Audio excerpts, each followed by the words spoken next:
नमस्कार दोस्तों, मैं वैभव शराज आपका स्वागत करता हूं तक्षशिला ट्यूटोरियल के ऑनलाइन चैनल पे। दोस्तों, हम लोग बात कर रहे थे क्लास 12th के फिजिक्स के चैप्टर नंबर 6 पर, जिसका नाम था विद्युत चुंबकीय प्रेरण। इसमें दोस्तों हम लोग लेक्चर 6.10 तक कंप्लीट कर चुके थे। आज हम लोग बात करेंगे लेक्चर 6.11 के बारे में। दोस्तों, आज के सेशन का पहला क्वेश्चन है, एक कुंडली का क्षेत्रफल 0.5 मीटर स्क्वायर है तथा इसमें 100 फेरे हैं। ठीक है, कुंडली के तल के लंबवत 0.04 वेबर पर मीटर स्क्वायर का चुंबकीय क्षेत्र लगा है। यदि 0.01 सेकंड में यह चुंबकीय क्षेत्र घटकर शून्य हो जाए, ठीक है, तो कुंडली में कितना विद्युत वाहक बल प्रेरित होगा, इस बात को समझिएगा। ठीक है, ये क्वेश्चन भी फॉर्मूला बेस्ड है। ठीक है, ये क्वेश्चन फॉर्मूला बेस्ड होने के साथ साथ बस इसमें थोड़ा सा ध्यान रखना है दोस्तों कि यहाँ पे चुंबकीय क्षेत्र घटकर शून्य हो रहा है। ठीक है, पहले चुंबकीय क्षेत्र इतना था 0.04 वेबर पर मीटर स्क्वायर, फिर सडनली विदिन 0.01 सेकेंड, ठीक है, ये घटकर 0 हो गया। यहां पे चुंबकीय फ्लक्स बदलेगा क्योंकि B बदल रहा है। भले A कांस्टेंट है, अगर B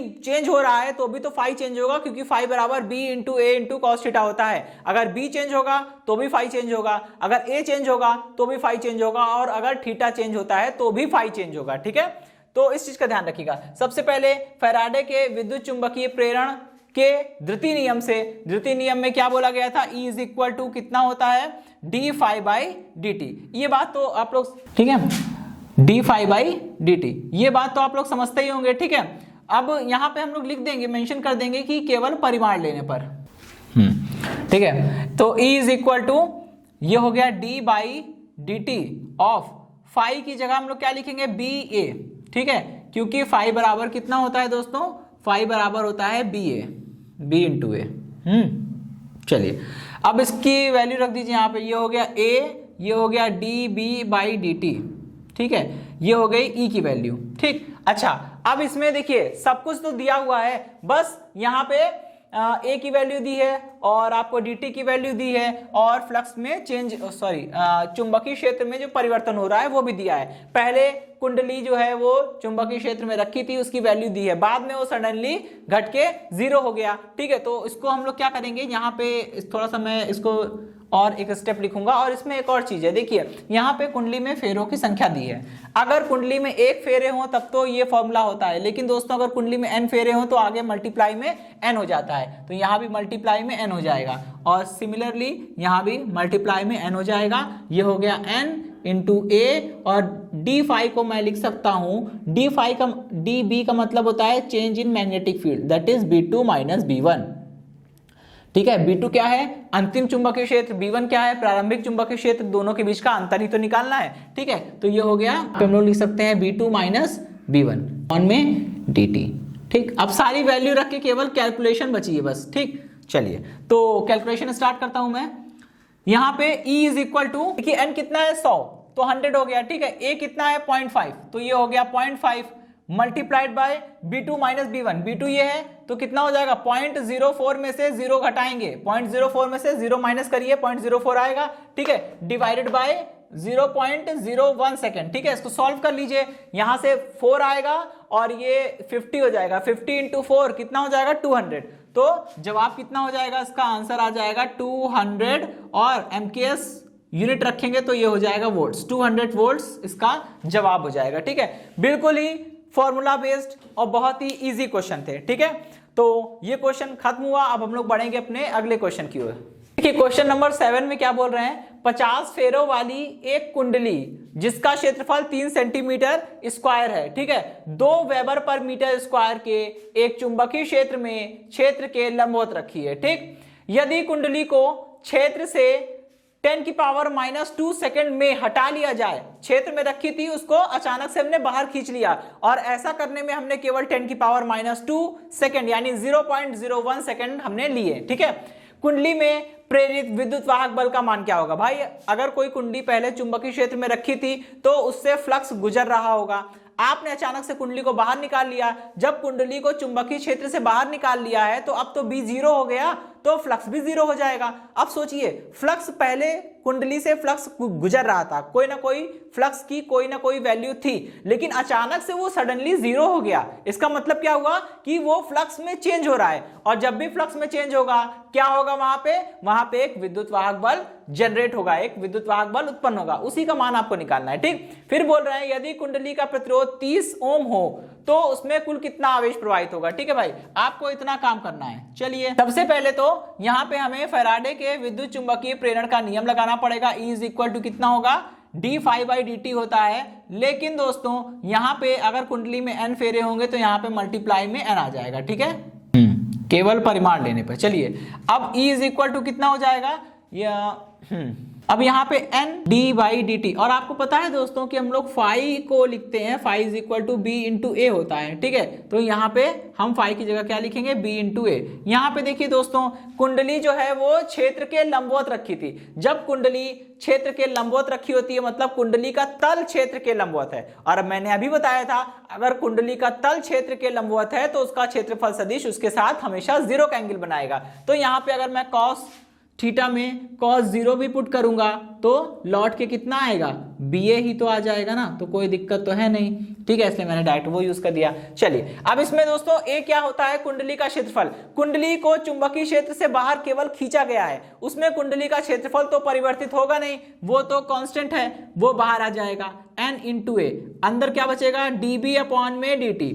ठीक है, और दोस्तों dB क्या होता है, dB मतलब चेंज इन मैग्नेटिक फील्ड। ठीक है, इसको हम लोग लिख सकते हैं B2 minus B1, B2 minus B1। ठीक है, अपॉन में dt अपनी जगह पे रहेगा, और ये जो वैल्यू निकल के आ रही है ये विद्युत वाहक बल E की वैल्यू है। ठीक है, चलिए यहां पे मैं लिख देता हूं कि since dB is equal to change in magnetic field that is B2 minus B1।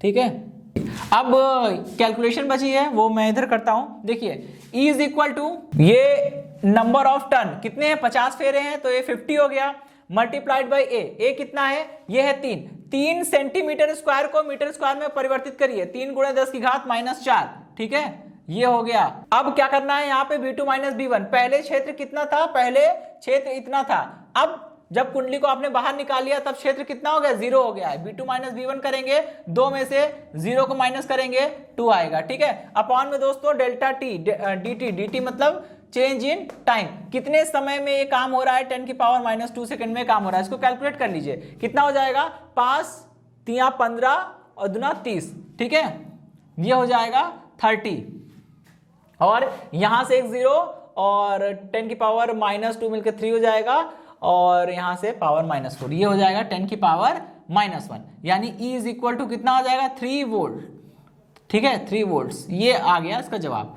अच्छा, अभी देखिए कुंडली का प्रतिरोध दिया है तो कुंडली में कितना आवेश प्रवाहित होगा ये बोल रहे हैं। ठीक है, तो कुंडली में प्रवाहित आवेश, ठीक है, कैसे निकालेंगे भाई, देखिए आपको पता है कि dq इज इक्वल टू कितना होता है, I इंटू dt।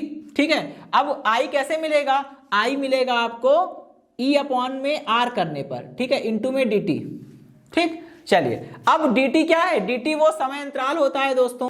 ठीक है, dt वो समय अंतराल होता है जितने समय अंतराल के लिए धारा प्रवाहित होती है। और अभी मैं पहले भी बता चुका था आपको टॉपिक पढ़ाते समय, और अभी भी बोल रहा हूं कि जितने समय तक फ्लक्स में चेंज होगा धारा भी केवल उतने ही समय के लिए प्रोड्यूस होगी। जहां फ्लक्स चेंज रुका वहां करंट जो है वो डिसअपियर हो जाएगी, वो गायब हो जाएगी, आप उसे डिटेक्ट या मेजर या देख नहीं सकते। ठीक है, बिल्कुल।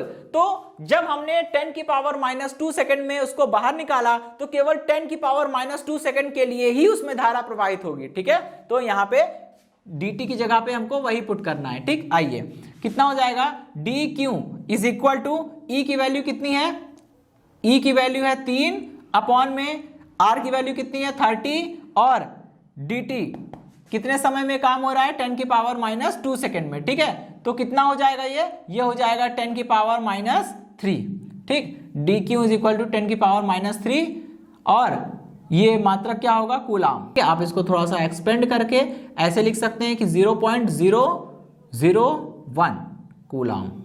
ठीक है, चलिए, तो ये है इसका जवाब। ओके दोस्तों, अब हम लोग बढ़ेंगे अपने अगले क्वेश्चन की ओर। ठीक है दोस्तों, देखिए अब क्वेश्चन नंबर 8 क्या है, 500 सेंटीमीटर स्क्वायर के औसत क्षेत्र, मतलब ये क्षेत्रफल दिया हुआ है, ठीक है, के औसत क्षेत्र की एक कुंडली जिसमें 1000 फेरे हैं, नंबर ऑफ टर्न्स दिए हैं 1000, ठीक है, 4 × 10⁻⁴ वेबर पर मीटर स्क्वायर के एक समान चुंबकीय क्षेत्र में क्षेत्र के लंबवत रखी है। फिर वही बात है, कुंडली क्षेत्र के लंबवत रखी, मतलब कुंडली का तल चुंबकीय क्षेत्र के लंबवत है। चुंबकीय क्षेत्र अगर ऐसे होगा, इस डायरेक्शन में होगा, एरो ऐसे बनी होगी, तो कुंडली ऐसे रखी है। जब कुंडली का तल क्षेत्र के साथ लंबवत है, लेकिन हमें एंगल लेना होता है चुंबकीय क्षेत्र और क्षेत्रफल सदिश के बीच का, और इस तल के लंबवत दिशा में होता है क्षेत्रफल सदिश, तो ये पैरेलल हो जाएगा। तो कितना हो जाएगा, थीटा इज इक्वल टू 0, ठीक है।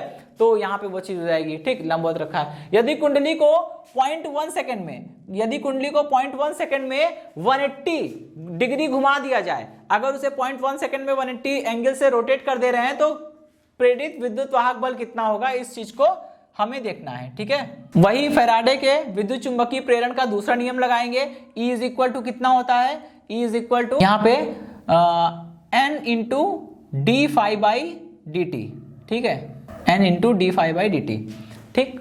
अच्छा, और हमने इक्वेशन नंबर 1 बोल दिया है, ठीक। अच्छा, और इसमें पहले हम लोग निकालेंगे कुंडली, जब कुंडली अपनी प्रथम स्थिति में थी, मतलब जब वो चुंबकीय क्षेत्र में रखी थी, तो कितना फ्लक्स पास आउट हो रहा था। फिर आपने उसको कुंडली को 180 से रोटेट कर दिया, तो कितना फ्लक्स गुजर रहा है। दोनों फ्लक्स में चेंज निकालेंगे, तब आपको मिलेगी d∅ की वैल्यू, वो यहां रखेंगे, dt की वैल्यू दी है, n की वैल्यू दी है, फिर इसको आप कैलकुलेट कर लेंगे, ठीक है, ठीक है। कुंडली की प्रारंभिक स्थिति में कुंडली से गुजरने वाला चुंबकीय फ्लक्स, ठीक है, कैसे निकालेंगे, ∅1 is equal to B × A × cos theta होता है। लेकिन दोस्तों मैंने भी बोला कि कुंडली का तल क्षेत्र के लंबवत है, इसका मतलब कुंडली के तल पर जो क्षेत्रफल सदिश होगा वो क्षेत्र के साथ 0 डिग्री का कोण बनाएगा। तो यहाँ पे नेक्स्ट टाइम हम लोग क्या करेंगे, BA cos 0 रखेंगे, और cos 0 1 होता है, इसलिए ∅1 की वैल्यू कितनी आ जाएगी, B × A, ठीक है, इक्वेशन नंबर 2, ठीक। अब क्या करेंगे हम लोग, कुंडली की अंतिम स्थिति में, कुंडली की अंतिम स्थिति में कुंडली से गुजरने वाला चुंबकीय फ्लक्स, कुंडली की अंतिम स्थिति में कुंडली से गुजरने वाला चुंबकीय फ्लक्स, ठीक है। आइए इसे कैलकुलेट करते हैं, कितना हो जाएगा, ∅2 इज इक्वल टू ये हो जाएगा BA cos थीटा, यहां से रखिए ∅2 इज इक्वल टू BA, और ये हो गया cos 180, क्योंकि आपने अब इसे 180 एंगल से घुमा दिया है। पहले क्षेत्रफल सदिश ऐसे था, अब आपने इसको ऐसे कर दिया है, क्षेत्रफल सदिश इधर हो गया है, और चुंबकीय क्षेत्र तो अपनी प्रारंभिक दिशा में रहेगा। दोनों के बीच का एंगल अब कितने बनेगा, 180, तो यहाँ पे हमने 180 रख दिया है। लेकिन cos 180 कितना होता है, -1 होता है, तो ये हो गया माइनस का BA, ठीक है, ये इक्वेशन नंबर 3। अब क्या होगा, चुंबकीय फ्लक्स में परिवर्तन निकालेंगे, ठीक है, ठीक है, चुंबकीय फ्लक्स में परिवर्तन निकालिए जरा, कैसे निकालेंगे, ∆φ, या फिर यहाँ पे आपने d∅ नोटेशन लिखा है तो d∅ लिख लीजिए। d∅ इज इक्वल टू कितना, ∅1 - ∅2 करिए, केवल चेंज ही तो निकालना है, ठीक है। तो कितना आ जाएगा, d∅ इज इक्वल टू यहाँ से BA, फिर माइनस, फिर ∅2 की वैल्यू अपने आप में -BA है, तो ये हो जाएगा d∅ इज इक्वल टू हो गया 2BA, ठीक है, और ये 2BA समीकरण 1 में रख दीजिए, बस समीकरण 1 से। E इज इक्वल टू कितना हो गया, n कितना है भाई, 1000 है, ठीक है, इसको लिख लिया। और चेंज इन मैग्नेटिक फ्लक्स वो आप निकाल ही चुके हैं, 2 × B × A, ठीक है। या फिर एक काम करते हैं, यहाँ पहले नोटेशन लिख लिया जाए, जैसे n और d∅ की वैल्यू कितनी आई है, 2BA, तो यहाँ पे लिख देंगे 2BA डिवाइडेड बाई dt, ठीक है। अब इसको सॉल्व कर लीजिए, ये हो गया 1000 × 2 × B की वैल्यू कितनी दी है, 4 × 10⁻⁻⁴, और A की वैल्यू कितनी है, ये इतनी दी हुई है, इसको आप मीटर स्क्वायर में चेंज करेंगे, कितना हो जाएगा, 5 × 10⁻⁻2, ठीक है।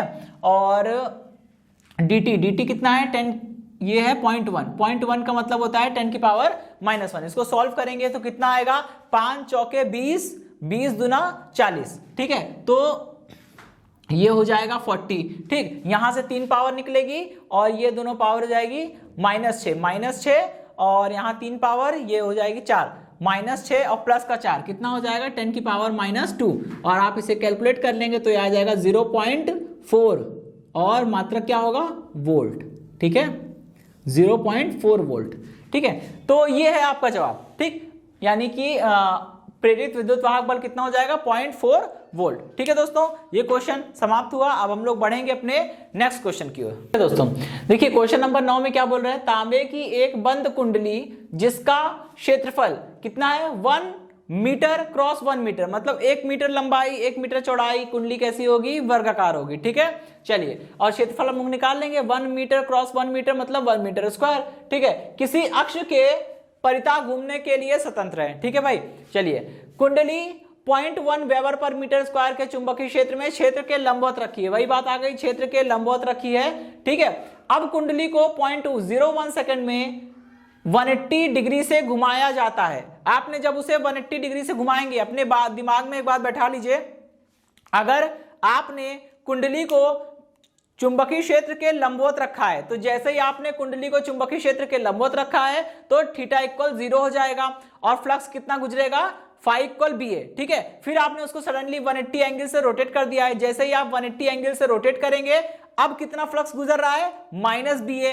तो पहले था बी ए, अब है माइनस बी ए। इसको जब आप घटाएंगे, फ्लक्स में चेंज निकालेंगे तो कितना आएगा, ये पहले फ्लक्स था बी ए, अब फ्लक्स कितना है माइनस बी ए। जब दोनों को आप माइनस करेंगे तो कितना आ जाएगा, ये आ जाएगा 2ba। ठीक है, तो आप फ्लक्स में चेंज जो है वो आप डायरेक्ट यहां से इतना लिख सकते हैं। कभी भी इस तरह की सिचुएशन बनेगी तो समझ जाइएगा फ्लक्स में चेंज कितना होगा, में चेंज होगा 2ba का।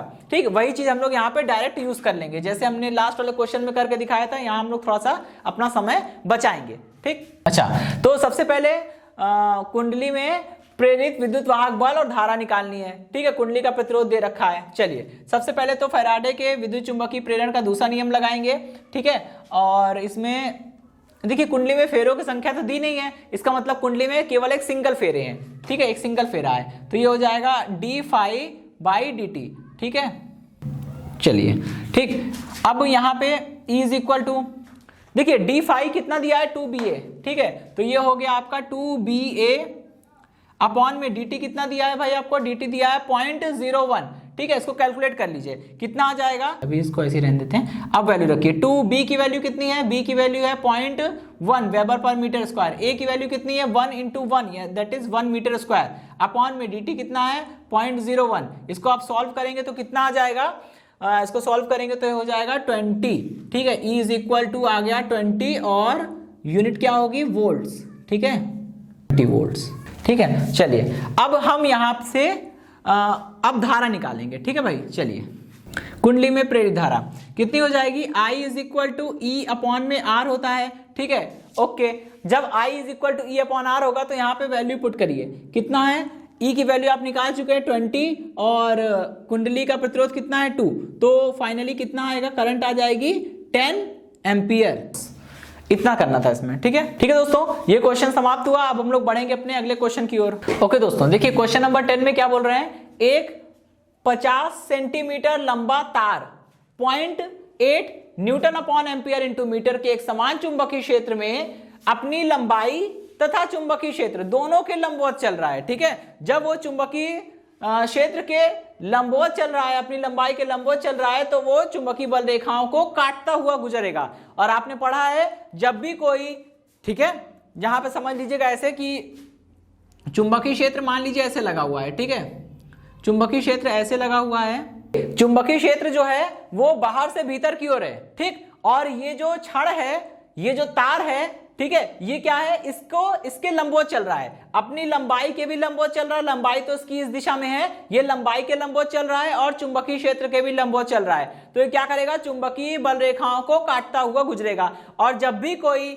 चालक पदार्थ या चालक क्षण चुंबकीय बल रेखाओं को काटती हुई गति करती है तो उनके सिरों के मध्य एक विद्युत वाहक बल या विभवांतर उत्पन्न हो जाता है। ठीक है, उसका मान हमें पता है। ठीक है, क्या होगा, आपको वही निकालना है। ठीक है, दोनों के लंबवत 2 मीटर पर सेकेंड के वेग से गतिमान है। तार में उत्पन्न होने वाले प्रेरित विद्युत वाहक बल की गणना कीजिए। यदि तार क्षेत्र के समांतर चलेगा तो प्रेरित विद्युत वाहक बल का मान कितना होगा। ठीक है, चलिए पहले लंबवत चल रहा है उसकी बात करते हैं। ठीक, तो लंबवत चल रहा है तो विद्युत वाहक बल का मान कितना हो जाएगा। ठीक है, यहाँ पे लिखेंगे कि हम जानते हैं कि चुंबकीय क्षेत्र में क्षेत्र के साथ थीटा कोण पर गति करते हुए किसी चालक क्षण के सिरों के मध्य उत्पन्न प्रेरित विद्युत वाहक बल का मान कितना होता है, ये होता है VBL साइन थीटा, ठीक है। लेकिन यहाँ पे देखिए बोल रहे हैं लंबाई के लंबवत चल रहा है तो कोई दिक्कत नहीं है, ठीक है। तो theta is equal to 90 set कर देंगे। ये कितना हो जाएगा, E is equal to V की वैल्यू दी है आपको 2, पहले लिख देते हैं, ये हो जाएगा VBL और साइन 90 1 होता है, ठीक है। यहाँ लिख दे रहे हैं कि भाई यहाँ पे हमने साइन 90 यूज किया है और साइन 90 1 होता है, ठीक। चलिए इतनी बात समझ आ गई। अच्छा अभी यहाँ से E is equal to V की वैल्यू कितनी है 2, B की वैल्यू कितनी है 0.8, L की वैल्यू कितनी है, देखिए 50 सेंटीमीटर का मतलब क्या होता है, 50 सेंटीमीटर का मतलब क्या होगा कि 0.5 मीटर, ठीक है। अब इसको कैलकुलेट करेंगे कितना होगा, 8 दूनी 16, 16 पंजे 80, यानी कि ये हो जाएगा 0.08, ठीक है। क्योंकि आप इसका मल्टीप्लाई करेंगे आएगा 0.4, 0.8 आएगा, ठीक है। तो ये आ गया विद्युत वाहक बल। और मात्रक इसका लिख दीजिए, मात्रक क्या होगा इसका, वोल्ट, ठीक है। तो ये तो इसका मात्रक निकला है। लेकिन दोस्तों अगर ये क्षेत्र के समांतर चलेगा तब क्या होगा, ये तो फर्स्ट वाला पार्ट हो गया आपका, ठीक है। तार क्षेत्र के समांतर चले, यदि तार क्षेत्र के समांतर चले तब कितना होगा, थीटा इज इक्वल टू कितना हो जाएगा, ये हो जाएगा थीटा इज इक्वल टू 0, ठीक है। यहां पे पुट कर दीजिए तो कितना हो जाएगा, E is equal to VBL sine 0, और जैसे ही आप साइन 0 रखेंगे पूरा 0 कर देगा, यानी E इज इक्वल टू 0, ठीक। अगर तार क्षेत्र के समांतर चलेगा तो क्षेत्र के साथ वो थीटा कोण मतलब 0 कोण बनाएगा, और उस स्थिति में उसमें कोई भी विद्युत वाहक बल उत्पन्न नहीं होगा, ठीक है दोस्तों। तो इसी के साथ ये सेशन खत्म होता है। इस सेशन से जुड़े नोट्स प्राप्त करने के लिए डिस्क्रिप्शन में दिए गए लिंक पर जाके क्लिक कीजिए। ओके दोस्तों, आज के सेशन में इतना ही, मिलता हूं नेक्स्ट सेशन में, धन्यवाद।